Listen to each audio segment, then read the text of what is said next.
Welcome to this week's Cardinal podcast. Rains on the Cardinals. Rob Rains and Mike Rains joining you on a rainy Wednesday afternoon in Jupiter, Florida. Good thing the Cardinals had the day off, Mike, because I'm not sure they would have played today. Kind of a cloudy, rainy day down here in Florida.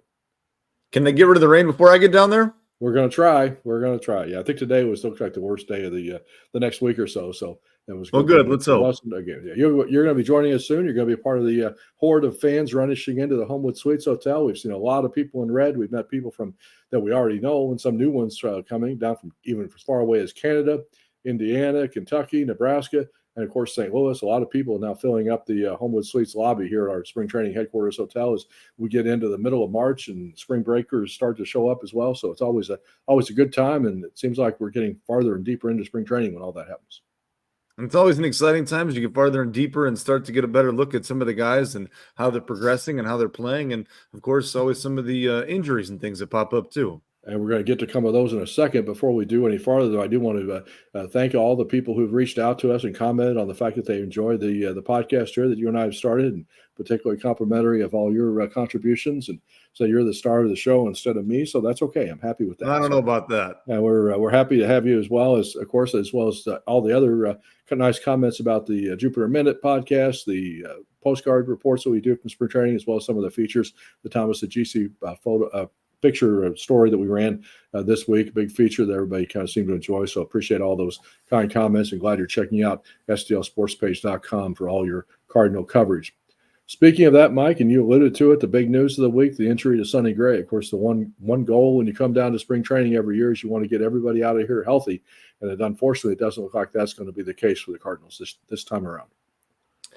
Yeah, you always worry a little bit about a hamstring issue. You're glad it's not an arm issue or something like that, right? But we have had some guys that have had issues in the past with obliques and things like that that take a while too. And so hamstrings can be tricky, but he did say, and you heard him say this, that, it did not feel as bad as it did in 2022 when he injured it before. Mm-hmm. And I think the good thing is, too, you do still have a couple of weeks left of spring training, and it didn't seem like the MRI results, the Cardinals looked at it and said it didn't appear a mild strain is obviously a tear, so it is something that they have to deal with. But the whole question will be how long he has to be out, and we really don't know the answer to that yet because it's going to depend on how he recovers quickly and how he's able to his body's able to heal and how bad the injury was. I think it was good that he probably stopped throwing the minute he felt the grab in his leg on Monday, didn't try to push through it a little bit. And that's obviously a veteran's experience. Somebody who said, I realized immediately I felt this before. So we really don't know. I mean, John Mozeliak did say that he thinks you have to say that his start on opening day in Los Angeles is in question. I don't think there's any doubt about that. He probably had like 3 more starts scheduled in spring training to get his arm strength up to about, 80 or 90 pitches, but so he probably is not going to have time to do those 3 starts. So how much he'll have to be, how close he'll have to be to 100% before they want him to pitch is what we don't know. But even if my guess would be at this point, if he doesn't make it to start on opening day, you're probably looking at him missing maybe 2 starts into the regular season. That would be basically a month from now, which would give him time to ramp up. But we really won't know the answer to that until he starts to pitch again, and we'll see how far away he is from being ready to go. We know when we go through a season, there's going to be injuries and there's going to be problems that pop up. And we would probably rather those injuries happen in April and May than we would in September and October, right? So, that's the one positive. But the other thing that we've talked about before is the schedule for the Cardinals is not very forgiving to start the season. And Correct. So you got to come out firing on all cylinders because you can't get buried, pretty quickly. Now, I know we all say you can't look at the standings in April and May, but you also have to realize you're playing tough competition, so you've got to hold your own there against them for records or tiebreakers that may matter later down the road. So it's going to be very interesting to see how much he tries to push himself early and how quick he tries to get back without missing many starts. And if he does, because you obviously don't want to make it worse. You don't want to come back too soon and make it last, a couple months instead of just 2 starts. But you figure if he's going to miss 2 starts, one obviously is against the Dodgers. The second one probably, if they do what to go with the 6 starters, which we'll talk about here in a second, probably will be that home weekend against Miami. So your 2 playoff teams are right there, potentially going to be playoff teams that you would be missing starts against. So that's important when you have to have somebody else take the ball that maybe would not have started those couple of ball games. So, the Cardinals do have one thing other than timing on their side to be able to wait a little bit and see how he's coming along. The other thing is that they have been stretching out Matthew Libator, and Zach Thompson as potentially 6 starters. As we mentioned, you alluded to the schedule a second ago. They opened the year with 4 games in Los Angeles, 3 in San Diego, come home to play Miami in the home opener before they have a day off. So those 8 games are going to be a tough stretch coming right at the end of spring training. I do think they're going to go. They haven't made the final decision. I do think they're going to go with the 6th starter, and whether it's either Thompson or Libator, then whoever doesn't get that assignment, you think would fill in for Gray in those couple of turns through the rotation until Gray's ready to come back. I was going to say, I think there's going to be a lot of pressure on Thompson and Libator, which is something, exciting for both of them because they can step up and do it. And sometimes competition creates a little bit of that competitiveness out of everybody, right? So the challenge is going to be how well Thompson and Libator can be ready, buckle down, and pick up 1 or 2 starts for Gray. And, of course, the other thing we don't really know yet is, Kyle Gibson will make his 2nd spring start on Thursday. The Cardinals take on the Astros, and then you're going to get Lance Lynn's first start on Friday night and Steven Matz's first start on Saturday. So they've been working on the backfields. They've been building up their pitch count and everything back there because that was how they kind of preferred to do it. But again, until you see a guy in action on the main fields, it's kind of hard to know really what their readiness is at this point. So that's another thing that we're going to have to monitor and wait and see how they're doing once they get their first time up there on the bump. And I think the other thing about those two in Gibson and Lynn is they're veterans and they know what their body can do and they know how they can progress. And the same thing with Matz. And so, the comments and the message board and things, people are getting a little bit worried saying how well Lynn and Matz haven't started in a game and haven't pitched out yet. Well, I think they know what they need to do and how they need to prepare to be ready for the season. And I think they're going to be there. The question is which Lynn is going to show up. Is it the Lynn from last year, or is it the Lynn that can help us like this team needs? And this team is really banking on the starting pitching coming through a lot better than it did last year. Absolutely. That's where they made their major investments over the course of the winter was in those 3 starting pitchers. The plan for Lynn and Matz was worked out before spring training began. It was worked out in consultation with them, what they needed to be ready. So, the fact that they're pitching up most of their innings so far on the backfields was something that was pre-planned. It's not, a result of an injury. It's not the result of trying to hide him from anybody. It's just how they prefer to get their work in. So Lynn's going to pitch 3 innings on Friday night, his first start. So I think there's no, barring again, knock on wood, any other new injury concerns, I don't think there's going to be a problem with those guys being ready for the start of the regular season and where you want to have their workload. The other thing that came out of the Sonny Gray news was when we were talking to John Mosaic, somebody did ask the question and he answered it about, does this change your opinion about whether you need to go out and get a free agent starter from outside the organization?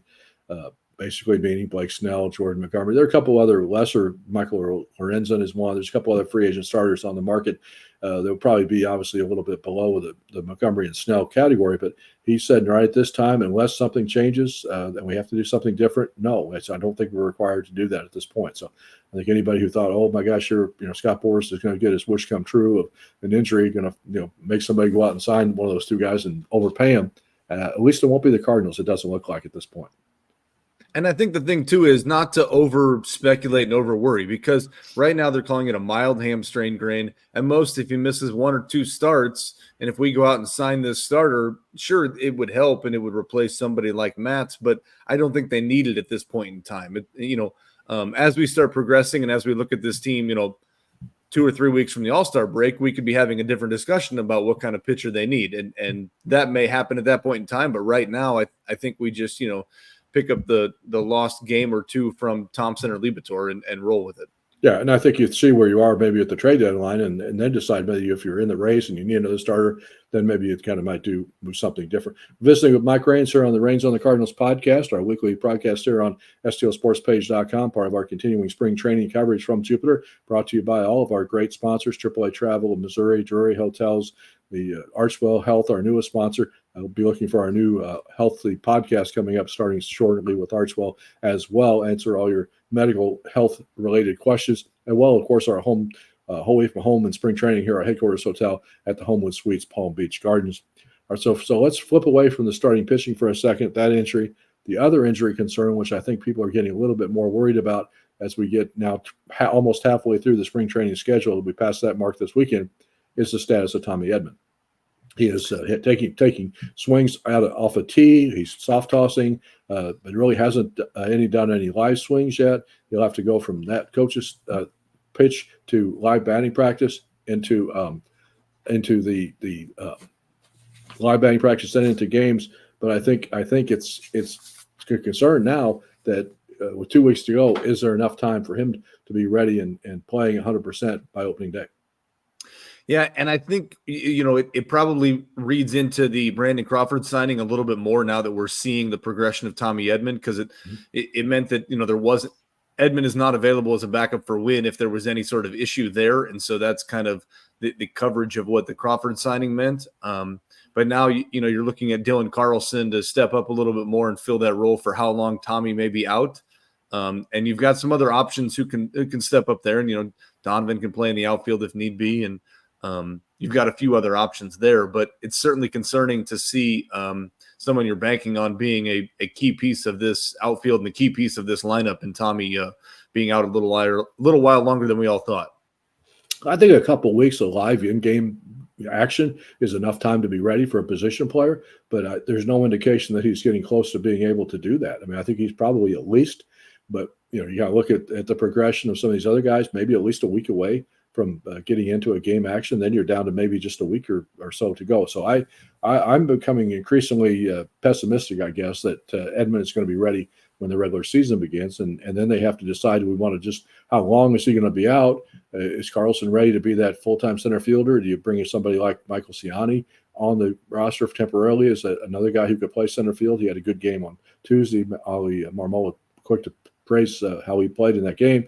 And then also Alec Burleson, as we talked about, could possibly be the odd guy off the roster because of the signing of Brandon Crawford. But maybe he sneaks onto the roster, or maybe if they decide that he's going to be out for a while, you go bite the bullet and go ahead and bring up Victor Scott II. So, I mean, I think there are some decisions there that have to be made, but I think the primary factor in deciding what they're going to do is how long Edman's going to be out.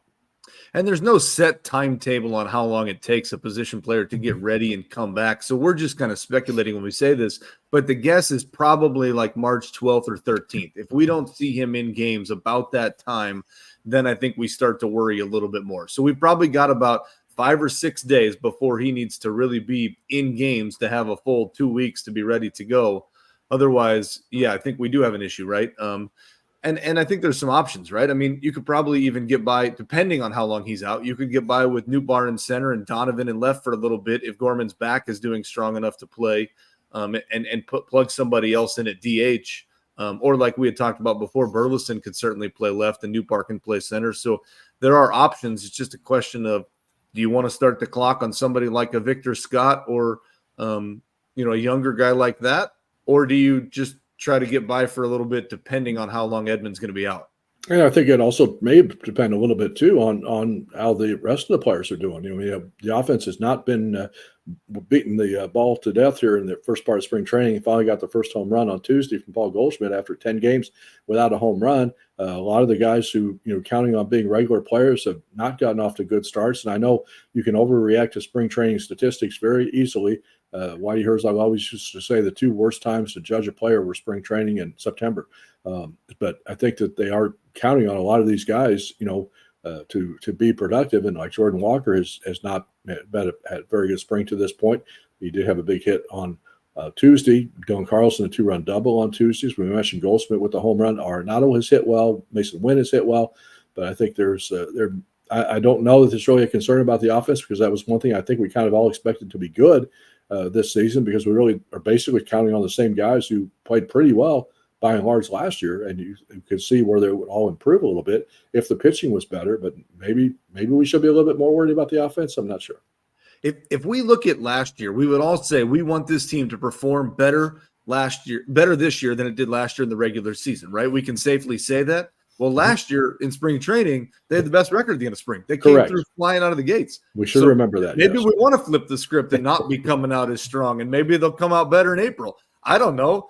Maybe it's worth the conversation, but I think, it's probably at some point time to take a look at it. But like we've said before, for position players, I don't really think it takes a full month for them to get ready.